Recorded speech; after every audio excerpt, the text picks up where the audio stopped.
तमस्तु मा विद्विषावहै। ओम शांति शांति शांति।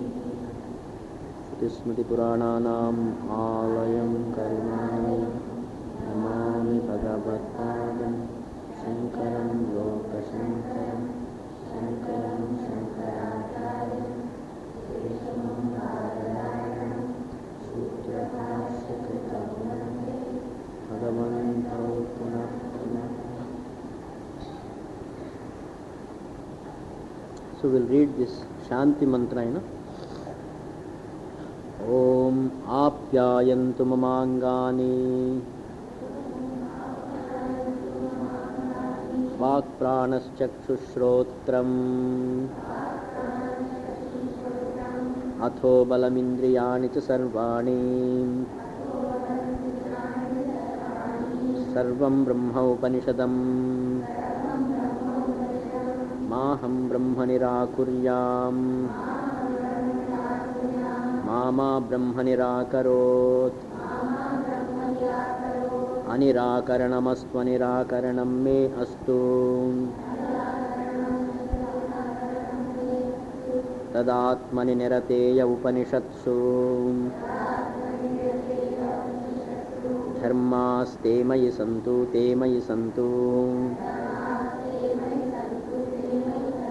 Om Shanti Shanti Shanti.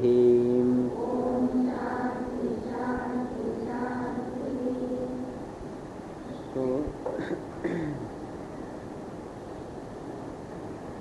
like any Upanishad, Upanishad also, it begins with Shanti Mantram. After the Shanti Mantram, after seeing the Shanti Mantram, we will go into the details. What is Upanishad? What is Upanishad? We will go into the details. First we will see the Shanti Mantra. Om Apyayantu Mamangani. Every Upanishad has a Shanti in the beginning. Shanti Mantra is there. Because without the Shanti Mantra when we chant, it means we don't really take everything for granted. A person who offers a prayer to the Lord, he is wise enough not to take things for granted. A person who takes things for granted, he doesn't offer a prayer. But a person who offers a prayer to the Lord, he knows why he does it and he doesn't take things for granted. That I will be alive tomorrow, I can't take for granted. Why tomorrow? Next minute, I can't take my life for granted. I can't take my health for granted. I can't take my sanity for granted. Neither physical health nor mental sanity for granted. You can't say I will be sane next moment. If you say that, that means it has begun. If anybody says, I will be sane next minute also, that means something has already, the process has already begun. How can you say that I will be sane next minute? May not be. It's not totally under my control. So I can't take my health for granted, my sanity for granted, my welfare for granted, my limbs for granted, and my pursuit. Supposing I am a student of Vedanta, there is no guarantee that I will be a student tomorrow also. Swamiji, if we don't take things for granted, unless we take them, that I will be healthy, that I will be sane, that everything will be fine, unless I tell myself that everything will be fine, I cannot be happy in the present. That is only a hope. You can have a hope, that is a different thing. But having understood very well that nothing can be taken for granted. It is possible that everything can be different tomorrow, but I only hope for the best. When you hope for the best, you see the reality, is it not? Only a person who sees the reality alone can have hope, alone can be free from hope also. What is hope? I hope to be all right tomorrow means what? I see the possibility of myself not being all right tomorrow. That is the reality. That possibility is the reality. I may not be all right tomorrow is the reality. Then I see that reality, then I entertain a hope. Let me hope for the best. So that means what? I cannot take my health, my sanity, my material well-being, my pursuit, my relationship, my life itself, I cannot take it for granted tomorrow. That is why, Swamiji, we must have lot of securities, so that we don't have all these problems. You cannot take, when I can't take my life itself for granted, what is the use of all securities? Supposing I have a lot of securities, but with all the securities my life cannot be taken for granted tomorrow. You don't know. क्या होता है मालूम नहीं. Uncertainty is as much real. Now everything is okay. Now I have a body, now I am alive. Now the life is very real, That I am alive is very real. You don't doubt. When a person is alive, he doesn't doubt whether he is alive or not. It is very much real. As much is life real now, so much its uncertainty next minute real. Please understand this. Now I am real. That I am alive now is a reality, but equally real is the fact of its uncertainty next minute. Is it clear? That means what? I see the uncertainty of everything. I must understand the uncertainty, then you hope for the best. Therefore, a student of Brahma Jignasu, a Brahma Jnanam, well, he is a thinking person. He will not come to knowledge just like that. Anybody who comes to Vedanta class is a thinking individual. He is not one of those individuals in the society driftwoods. When there is a cyclone, when there is a cyclone, everything flies. Small, big, all flying. Everything is in flight. That is society. Every individual is being carried away. Is all really like a driftwood. No control upon oneself. Whatever is the trends of the society, I am lost in the trends of the society. Nobody places himself, nobody really pulls himself out of those currents of the society and observes what is it all about, what he should do and what is society doing, why there is so much of confusion and all that. Observing oneself and observing the society is not done at all. Therefore, a person who sees the uncertainty of everything, well, he alone can invoke a prayer within himself, not anybody. This, I see the value of knowledge.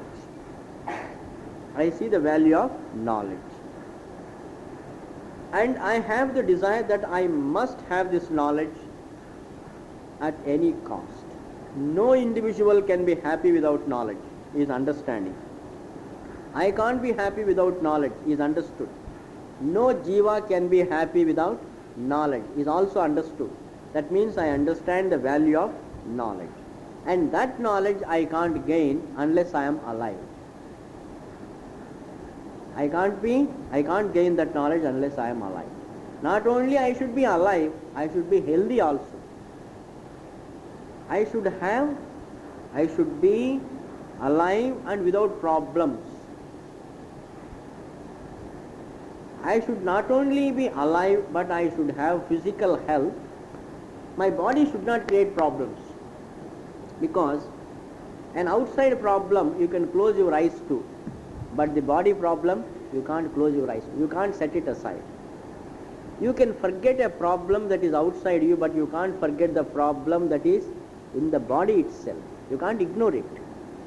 Doesn't matter, after all, body is paining, why should you bother, you can't say. You can ignore the outside problem. Supposing some relation has problem, son has problem, wife has problem, husband has problem, household has problem, outside there may be problems. I can close my eyes to the problems. I can be indifferent to the outside problems, but I can't be indifferent to the problem right away in the body. My pursuit will be directly affected. The study will be directly affected, my vichara will be affected, the entire pursuit will be hampered if there is a problem in the body. I can close my eyes to the poverty. I can close my eyes to the problems outside, so many. But I can't close my eyes to the problem in the body right away. It will affect my pursuit. Therefore, I should not only be alive, but I should also be physically free from problems. Not only that, I should be free from mental problems. Supposing there is a problem in the mind, that also directly affects my pursuit. It takes away my attention, that's all. That is how it affects my pursuit. When the physical pain takes away my attention, then my attention is not available for the vichara. A given emotion or agitation or a conflict in the mind takes away my attention. That means my attention is not available for vichara. Supposing some noise goes on outside, so your attention goes there, then you can't listen. No, in spite of the noise you have to listen. How? It's not possible. You have to close the ears and then listen. Then you can't listen either anyway, neither that nor this. Therefore, any distraction does tell upon the pursuit. Distraction is not a problem, that is a matter of knowledge. But while doing vichara, distractions have to be overcome. I should avoid distractions. I have to give my attention to understanding myself. Therefore now, I must be alive and I must be free from body problems. I must be free from problems in the mind. Then alone I can give my attention to vichara. Now, can I take my life for granted? No. Can I take the health for granted? No. Can I take my own mind for granted? No. Even though you are very sure about your mind, about your mind because by God's grace, the people around you always are good. They don't really disturb you. They don't hurt your feelings. And then really God has given you everything nice around. Acha hai. Lekin the so-called stability of the mind, peacefulness of the mind is not because of yourself. That is because of the surrounding. Sometimes you don't react because there is nothing to react. Because everything is fine. Everybody is fine. So husband is fine, children are fine, friends are fine, relations are fine. They are all very good people. Therefore there is nothing to react. So when you don't react, it's not because of you, but because of the blessings around. When there are blessings around, then you don't react, because there is no occasion to react. But sometimes the blessings become, you are in a situation where things are not that smooth, then you react. And now when you react, you become angry or jealousy or something. Now that problem that takes place in the mind, will it allow you to do vichara? No. There you have to use your viveka. There you have to invoke even God's grace to help you in that situation. Therefore, neither physical health nor mental peace nor life itself can be taken for granted. Therefore, I may make effort to keep my physical health. I may make effort to keep my mind peaceful. I may even make effort to live a long life by going for this exercise and that exercise. Purushartha I may do. I may do Purushartha for health, Purushartha for mental peace, and Purushartha for a long life. But is Purushartha all powerful? Can we say Purushartha is all powerful? If Purushartha is all powerful, then anybody who does Purushartha should not be unhappy. In fact, all those who are unhappy are those who do Purushartha. One who doesn't do any Purushartha is not unhappy. He is a poor man, आराम से पड़े रहेंगे. हम ना कुछ किया है ना पाया, हमको कोई चिंता ही नहीं. Who has got a complaint? The one who has made effort or not made an effort? The one who has made an effort, he has got more complaint because हमने इतना कुछ किया but कुछ मिला ही नहीं. That is a complaint.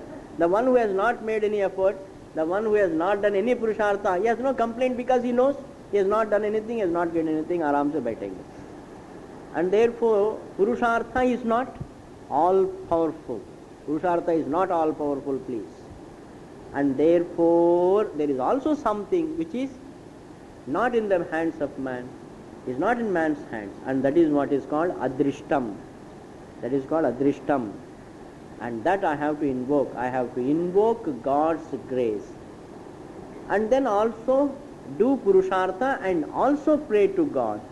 I have to invoke God's grace to keep me Well, physically healthy, mentally peaceful and alive, and also keep my interest going on.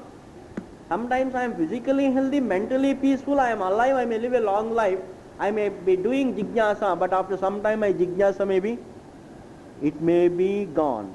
I may lose interest in vichara. Can you be very sure about your interest in Vedanta? I cannot be sure, please. You cannot be sure, nobody can be sure about interest in Vedanta. Because I have seen many people, when things are fine at home, they come to Vedanta class. It is the other way. When things are fine, they come to Vedanta. Some people come to Vedanta when things are fine. When things are not fine, they don't come. Some people come to Vedanta when things are not fine, and they don't come when it is again fine. Koi sukh mein, some people come to Vedanta when everything is sukham. Some people come to Vedanta when everything is dukkham. Some are driven here due to sukham, some are driven here by dukkham. But not to compromise with one's jignasa, not to renounce one's jignasa despite sukham or dukkham. For that really Ishvara Anugraham is necessary, plus one's own value for knowledge. Therefore I cannot take my jignasa for granted. I cannot take health, I cannot take mental peace, life and the very jignasa for granted. I may have jignasa, please, just listen, it's all, today we'll do Shanti mantra only. Can you take really, you may be jignasu, but you may not have the opportunity to study. Can you take that for granted? There are many people who want to understand, but no occasion to understand. They want to study, but no occasion to study. Can you take adhyanam for granted? When the teacher is teaching, you are learning, but the teacher himself may not teach. The teacher himself may not be available. Adhyanam may not be, supposing you take up a book and read. That is why we should not be dependent upon these teachers and sannyasis. We should be independent. Take a book and then read. Will that be adhyanam? No, that will not be adhyanam. Therefore, I cannot take my jignasas continued, the continuity of my interest I can't take for granted. Even if I have jignasa, the adhyanam I can't take for granted. Even if I am doing adhyanam with the help of the teacher, that I can understand, also cannot be taken for granted. Means I will continue to reflect upon it. That I can't take for granted. Sometimes continuous study can bore, can tire a person. बहुत हो गए अध्ययनम अब मौन रहेंगे. There are many people who go for mauna because I have done a lot of study, बहुत notes लिख लिया, I have done a lot of study, written a lot, studied a lot, listened to a lot, and therefore now let me remain mauna. By mauna he is going to understand? No. That is a distraction. Anyway, thus one loses interest in adhyanam, interest in jignasa, gets tired. What I am telling is stark reality in life about this jignasa. One gets tired. The same enthusiasm you have in the initial stages of the classes. When you begin the classes, the enthusiasm and the interest that one has, the same thing he may not have. After some time, bahut saal se hum sun rahe hain. Kind of indifference. Like the same, like when you meet a person, your attitude is different. After some time, become indifferent. Same that enthusiasm, that initial interest and enthusiasm, and that freshness is not there. Becomes all stale and even obsolete totally. But still goes on. Just as we can't renounce certain people with whom we come in contact. I can't renounce my husband. I can't renounce my parents. I can't renounce my children. I have to get along. Class is also one of them. Somehow or other, I come in touch with it. Now I can't renounce it. Just as I have to live with people, I have to live with the class also. and it doesn't look nice. To leave the classes, it doesn't look nice. To stop the classes, it doesn't look nice. And to renounce also. Even the teacher, the same attitude may not be there. I say, we know the Swamis, we know the Swami. That same indifference, some indifference can creep up. Therefore, this is all because, not because the individual is wrong or right. That is what happens in time. That is what can happen.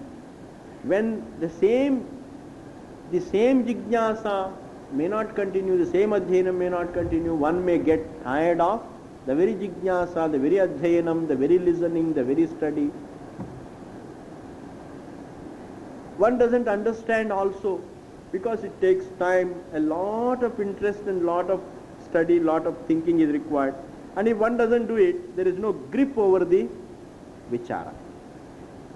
Without having a grip over the vichara, without really understanding much, so then unless you start understanding, you can't hold interest. Is it not? Unless you start understanding, you can't really have whole interest. And if one doesn't understand, then one loses interest in it. And to understand in time, I must continue to have interest. And there only Ishwara Anugraham can have. Shraddha ko rakna padta hai. Therefore now, to continue this jijnasa, to have health, to have mental peace, to live a long life, plus to continue to have continued interest, and then also opportunity to study, opportunity to reflect, and the availability of teacher, all these things, one of them, not even one of them you can take for granted. Let one thing go and the rest of them remain. Will it be a success? I have got everything, but my health doesn't permit. I have got a teacher, I have got a class, I have got interest also, सब कुछ है, लेकिन my physical health is a problem. It's a problem. Everything available, all the sadhanas for moksha available, but my mind is not available. Means mental peace is not there. Everything is available, I am healthy, wealthy, mentally peaceful, I am ready for knowledge, but teacher is not available. I have everything plus teacher, but then the teacher doesn't teach. So there is no point in having a teacher. Now the teacher teaches also, but I have no time to go and listen to the teacher. There are people who do Pada Puja of the Swami, but no teaching. You do Pada Puja of a Swami 1000 years. What will happen? Antakarna ka shuddhi hoga. Punya milenge, jnaan to nahi milenge. Therefore there should be an opportunity to study. Any small thing is gone in the pursuit. To that extent it will become affected. And all these things are not in my hand. I can do Purushartha, okay. But over and above Purushartha, more than Purushartha, there is something else. With all my Purushartha, can your Purushartha eliminate the uncertainty? Can your Purushartha eliminate the uncertainty about the health, about the peace, about the teacher, about the study, about the jijnasa, about your own inner inspiration for knowledge? Can you negate the uncertainty? No. You are still uncertain. Therefore, I can only pray to the Lord to see that everything goes well. That is why Shanti mantra. Apyayantu mamangani. Apyayantu means what? Pushti bhavantu ityartha. May they be healthy. Apyayantu means may they be healthy. Pushti bhavantu it. May they be healthy. What are they? Mama angani, my limbs. Coming straight to the reality. How much realistic is a student, you see. Let my limbs be strong. Let my hands and feet, let my sense organs, let my organs of action, let my whole body be strong. Let it have vitality. Let it have health. Can you ignore health? A jijnasa prays, a jijnasu prays to the Lord, hey Bhagavan, keep my limbs healthy. I recognize the reality of it. Minus that, I can't do anything. I'll be sick. What vichara can you do? It's the reality. We say Indian sannyasis ignore their body. To understand how Atma is different from the body is different from ignoring the body. Ignoring the body is not done in our country, in our tradition. We look after body because we see. In fact, the one who is not a jijnasu abuses the body because he doesn't take care of the body. For him, there is nothing much to accomplish in life. But for a jijnasu understands, a seeker understands what he wants to accomplish in life. Therefore, he sees the value of life. He sees the value of health. He sees the value of the mind. For him, they are really of great value. Not like an ordinary individual, for him there is not much. He suicides, commits suicide. Why? Because there is no value. Is it very difficult to commit suicide in these days? No, it's not difficult at all. Difficult to live, but not difficult to commit suicide. Any problem comes, kya rakha hai jeevan mein chalo, then you take something. So easy, there are methods. They have invented so many methods by which one can just finish oneself. But a jijnasu will never do that. He will love, he will crave for living. Why? Because he understands what he wants to accomplish through life.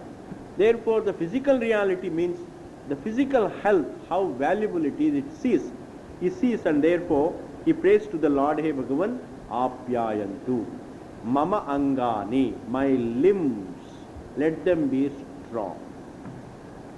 Not only that, vak pranas chakshuhu, vak, let my speech be clear, let it be healthy, let me not lose speech. Let my vak, the words, let my speech be strong and clear. Supposing a person cannot speak, just imagine. Everything is fine with him, but he can't speak. To that extent, the pursuit is affected. Why? Because supposing he has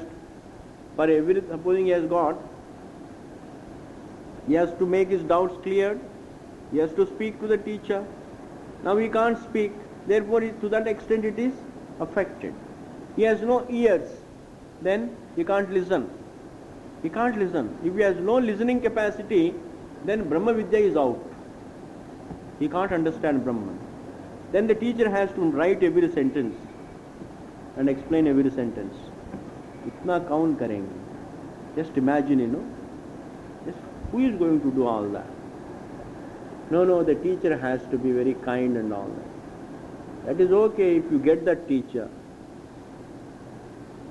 In this life, nobody really, to be in an ordinary way, sympathetic is different from to be sympathetic in an extraordinary way. जैसे आप movie में इसमें देखते हैं, that in real life it is not possible.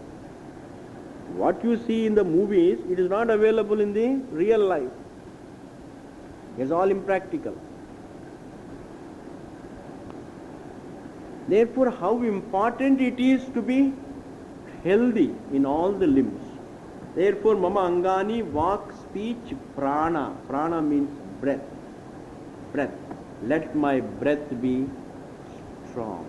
Let there be, the entire physiological system is called prana. Prana, apana, vyana, udana, samana. Let there be no disturbances within. Let the prana be strong. Chakshuhu, let my sight be strong. Let my sight be proper, let my prana be proper, let my other limbs, karmendriyas vagera. Shrotram is a very important thing.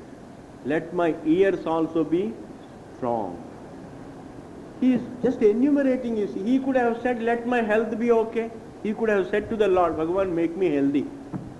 But he is not really saying that. He is telling, let my eyes be proper, ears be proper, prana be proper, speech be proper, because when all these things are proper, then alone I can really think of Brahma.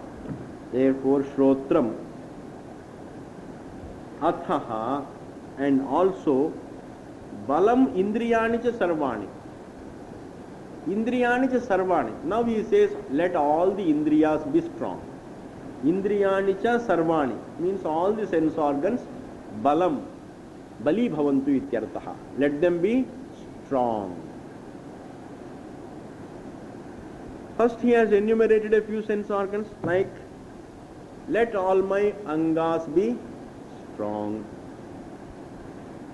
Angas means here physical, the karmendriyas. You can make a note there. Angani means what?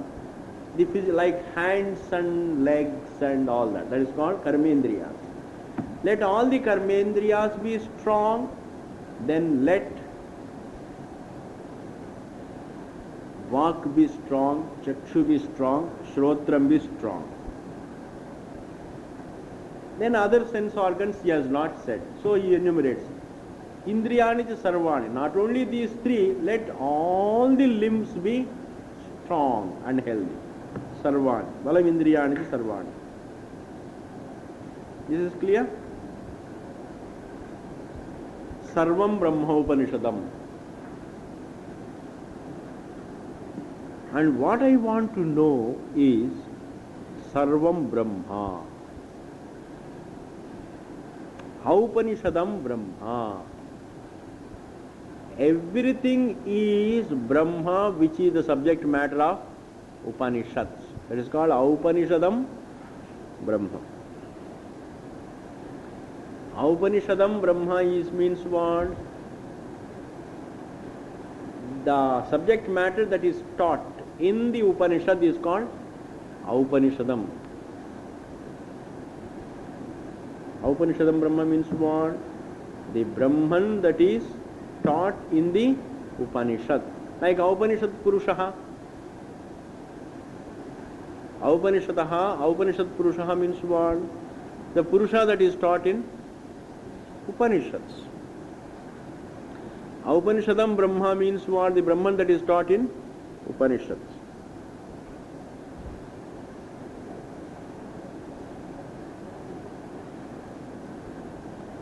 So, Sarvam Brahma Upanishadam. The Brahma which is the Sarvam. Sarvam Jagat is what? Why Brahman is called Sarvam? It is Sarvam because the entire universe is Brahma. Brahman is Brahma, the universe also is Brahma. Wave is water, water is also water. Therefore, water is everything. As itself it is everything, as wave it is everything. Therefore, this Brahma, where should it be learned? Where should it be understood? Upanishads. There is no other pramana. This Shanti mantra itself is a pramana, that the only subject matter, the only pramana for the Brahman, the only pramana through which one can understand Brahman is Vedanta or Upanishads. Or Upanishad Purushaha. Alright, if Brahman has to be understood through Upanishads, because why should you understand Brahman? सब लोग जैसे क्यों नहीं रहते हैं, आप ब्रह्म को समझना चाहते हैं. Why do you want to unnecessarily understand Brahman and unnecessarily struggle for this Upanishad Jnanam? Why don't you remain at home, do something and live like others? You hear this, you know. Why don't you want to be one of others, one of the like anybody else? No. Once you understand, it is just like a person who understands the value of education. Now you tell him, why don't you be like anybody else? There are many people who are illiterate, never go to school. Will he accept? No. Because the value of education. He understands not only I should be going to school, everybody should be going to school. Similarly, you understand not only I should be going to Vedanta, every jiva has to be going to Vedanta, because that is the need of every jiva. And therefore, because the knowledge, the value of knowing Brahman is important for one's freedom. And therefore, says, Maham Brahma Nirakuryam. Very beautiful Shanti mantra. Maham Brahma Nirakuryam. Ma Nirakuryam. May I not reject. May I not reject. Maham Nirakuryam. May I not reject Brahma. May I not reject this Brahma. Means what? May I not reject the pursuit of knowledge of Brahma. To reject Brahma means to reject the knowledge of Brahma. To reject the knowledge of Brahma means to reject the vichara of Brahma. Means what? May I not refuse. May I not refuse to do vichara.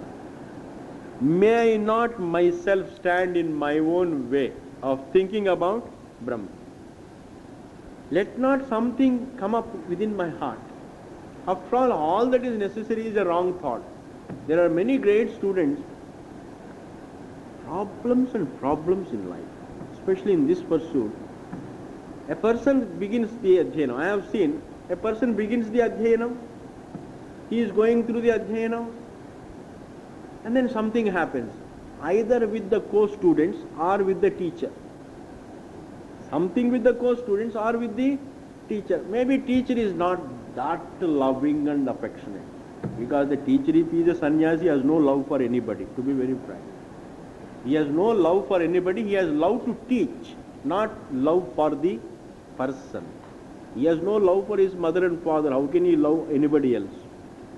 Nor does he love, he has no love. That sentimental attachment don't expect from any sannyasi. And if he does have it, then something wrong with him. That sentimental attachment nobody has. A real sannyasi will not have sentimental attachment. It's all sansara. Sentimental attachment. He may love to teach, that is a different thing. That is because he loves the shastram, that's all. Not because really, it is not because I love all the people and therefore I teach. No. In your place somebody else comes, I teach. That means what? No special attachment to anybody. No special attachment to the person. One person comes and goes, another person comes and goes. How many Vidyarthis come? Even before I take notice of them, it takes years for me to even know the names. So they come and they listen for a few days and then go away. Who bothers? I am not interested in the people. I am interested in the students. Means what? If you are a student, that is important to me. Not what you are and which person you are, who you are, that matters least. No, nobody bothers. No, Swamiji, we are listening, so we should have that what we call mutual love and affection and shraddha and all that. Wo hamhara nahi. That sentimental attachment is not there. Now what happens? A student always expects that sentimental attachment. Like you always, like a child always observes the mother. Whether the mother cares me more or my brother more or my sister more, always comparison is there. Just as the children always judge the parents, whom do they love more?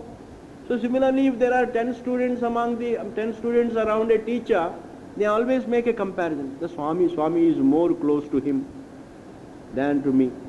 That means what? You have got into a chakkar of sentimentality from Atma Vichara.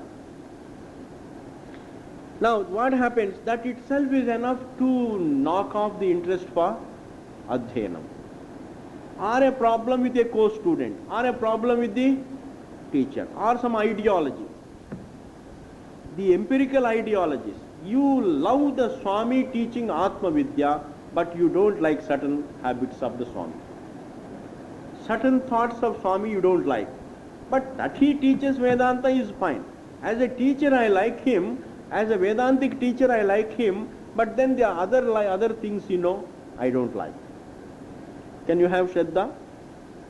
That means what? Any small thing that arises in the heart can put a stop to Jignasa.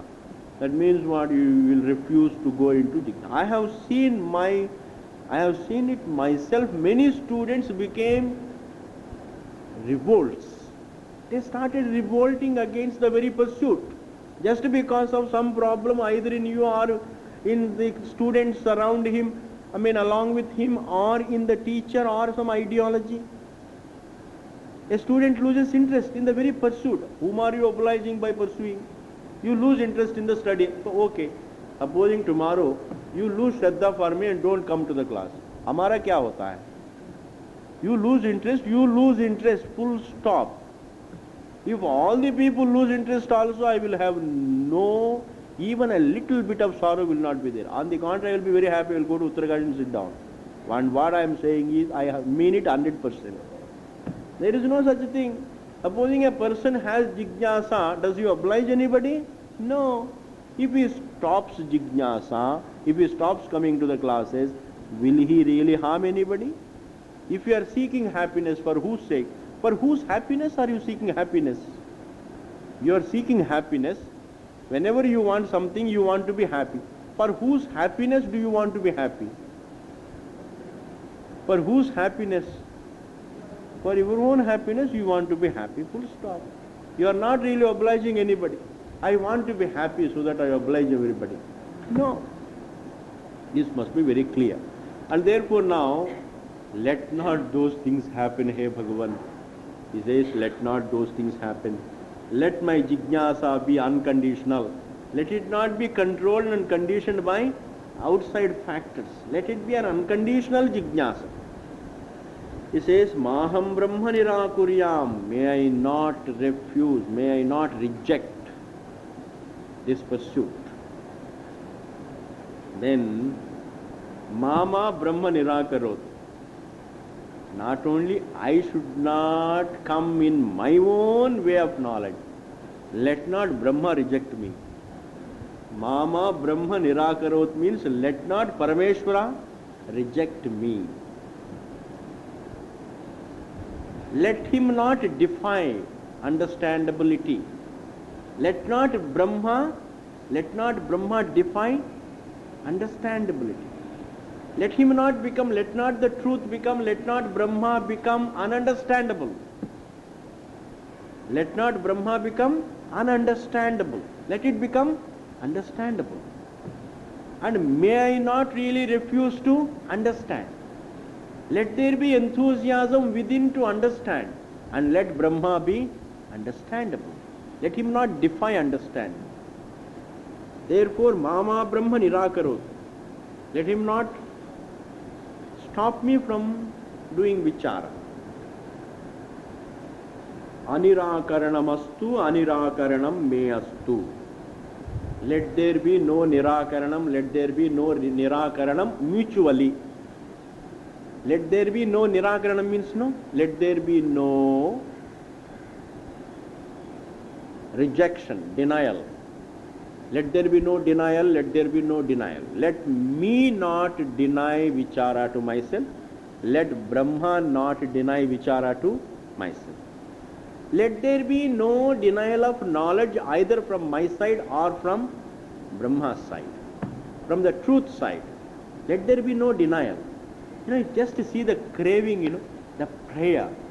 He prays to the Lord, the student prays to the Lord, Hey Bhagavan, let there be no denial. Let not any sudden confusion come in my life. Let not any confusion come, either from my side or from teacher's side or from the other student's side.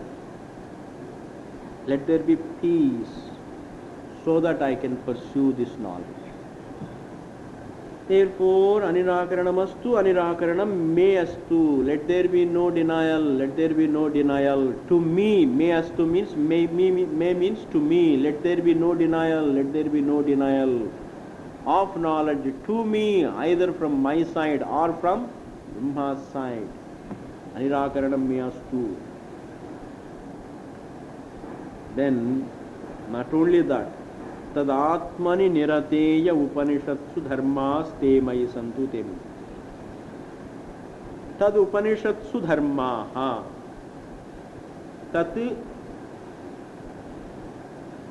Upanishatsu dharmaha. Tat can be tasmat also.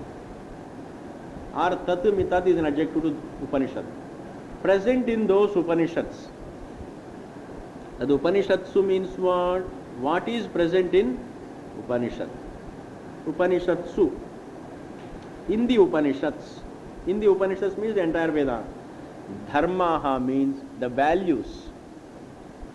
Here dharmaha means the values like amanitvam, shama, damaha, uparati, titiksha, shraddha, samadhanam. Whatever values are necessary to keep you going as a seeker, to keep you peaceful and thoughtful. So dharmaha, yaha, those, yaha dharma, ye dharmaha. That ye dharma, ya is there, you know. That ya means ye. Ye means what? Jo dharma hai. Ye dharmaha, those values, Upanishadsu, present in Upanishads, te, they, nirate, always. Nirate means, you know, always. Mayi santu, let them be in me.